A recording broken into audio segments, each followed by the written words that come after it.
ಬೆಂಗಳೂರಿನಲ್ಲಿ ಭಾರೀ ಅಗ್ನಿ ದುರಂತ ಸಂಭವಿಸಿದೆ. ಸೀಸ್ ಆಗಿದ್ದ ವಾಹನಗಳಿಗೆ ಬೆಂಕಿ ತಗುಲಿದೆ. ಯಾರೋ ಕಿಡಿಗೇಡಿಗಳು ಮಾಡಿರುವ ಶಂಕೆ ಕೂಡ ವ್ಯಕ್ತವಾಗ್ತಾ ಇದೆ.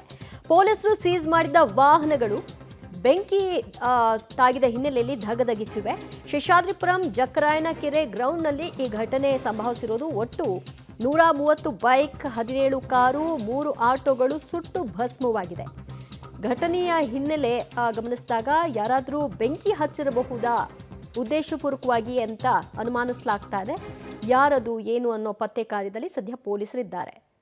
ಈ ರೀತಿ ಸೀಸ್ ಆಗಿರೋ ವಾಹನಗಳನ್ನೆಲ್ಲ ಒಂದು ಕಡೆಯಲ್ಲಿ ಹಾಕಿರ್ತಾರೆ. ಅಲ್ಲಿ ಬೇಕಂತಲೇ ಈ ರೀತಿಯ ಬೆಂಕಿಯನ್ನು ಹಾಕಿದ್ರ ಅಥವಾ ಕಸದ ರಾಶಿ ಇದ್ದಿದ್ದರಿಂದ ಯಾರೋ ಸಿಗರೇಟ್ ಸೇದಿನೋ ಅಥವಾ ಮತ್ತೊಂದು ಅಲ್ಲಿ ಹಾಕಿದ್ರಿಂದ ಅದು ಹೊತ್ಕೊಂತ ಏನಾಗಿದೆ ಎಕ್ಸಾಕ್ಟ್ ಆಗಿ ಗೊತ್ತಿಲ್ಲ.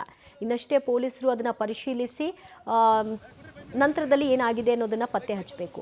ಏಕಾಏಕಿ ಈ ರೀತಿಯಾಗಿ ಬೆಂಕಿಯ ಕೆನ್ನಾಲಿಗೆ ವ್ಯಾಪಿಸಿತು. ಪರಿಣಾಮ ಅಲ್ಲಿ ಅಗ್ನಿಶಾಮಕ ಸಿಬ್ಬಂದಿಗಳು ದೌಡಾಯಿಸಿ ಬೆಂಕಿ ನಂದಿಸುವ ಕಾರ್ಯ ಮಾಡಿದ್ರಾದರೂ ಕೂಡ ಹಲವಾರು ವಾಹನಗಳು ಸುಟ್ಟು ಹೋಗಿವೆ.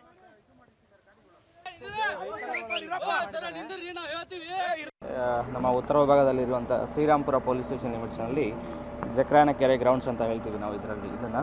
ಸೊ ನಮ್ಮ ಪೊಲೀಸ್ ಸ್ಟೇಷನ್ಸ್ಗಳಲ್ಲಿ ವಿವಿಧ ಕೇಸಸ್ಗಳಲ್ಲಿ ಸೀಸ್ ಮಾಡುವಂಥ ವೆಹಿಕಲ್ಸ್ ಎಲ್ಲ ಇಲ್ಲಿ ತಗೊಂಡ್ಬಿಟ್ಟು ನಾವು ಪಾರ್ಕ್ ಮಾಡ್ತೀವಿ, ಅಂದರೆ ಸ್ಟೋರೇಜ್ ಸ್ಪೇಸ್ ಥರ.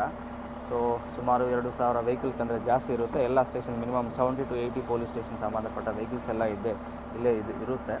ಸೊ ಇದನ್ನು ಎವ್ರಿ ವೀಕ್ ಮತ್ತು ಆಲ್ಟರ್ನೇಟ್ ಆಗಿ ಮತ್ತು ಇದನ್ನು ನಾವು ಮೇಂಟೈನ್ ಮಾಡ್ತಾ ಇರ್ತೀವಿ. ಸಪ್ರೇಟ್ ಒಂದು ಪರ್ಮನೆಂಟ್ ಗಾರ್ಡ್ ಆಗಿ ಇರುತ್ತೆ. ಇವತ್ತು ಅರೌಂಡ್ 11:20ಗೆ ಅದು ಫೈರ್ ಸ್ಟಾರ್ಟ್ ಆಗಿದೆ ಅಂತ ಹೇಳಿ ನಮ್ಮ ಗಾರ್ಡ್ ಅವರು ನೋಡಿ ಇಮಿಡಿಯೇಟ್ಲಿ ಫೈರ್ ಟೆಂಡರ್ಸ್ ಅವ್ರಿಗೆ ಡಿಪಾರ್ಟ್ಮೆಂಟ್ಗೆ ಫೋನ್ ಮಾಡಿದ್ದಾರೆ. ಇಮಿಡಿಯೇಟ್ಲಿ 3 ವೆಹಿಕಲ್ಸ್ ಬಂದಿದ್ದೀವಿ. ಈಗಾಗಲೇ ಆಲ್ರೆಡಿ ಫೈರ್ ಎಕ್ಸ್ಟಿಂಗ್ವಿಷ್ ಮಾಡಿದ್ದಾರೆ. ಸೊ ಇದರಲ್ಲಿ ನಮ್ಮಲ್ಲಿ ಅರೌಂಡ್ 17 ಅಂದರೆ 17 4 ವೀಲರ್ಸ್, ಅದರಲ್ಲಿ 3 ಆಟೋಗಳು, ಬಾಕಿ 14 ಕಾರುಗಳು ಪಾರ್ಷಿಯಲ್ ಆಗಿ ಡ್ಯಾಮೇಜ್ ಆಗಿದೆ.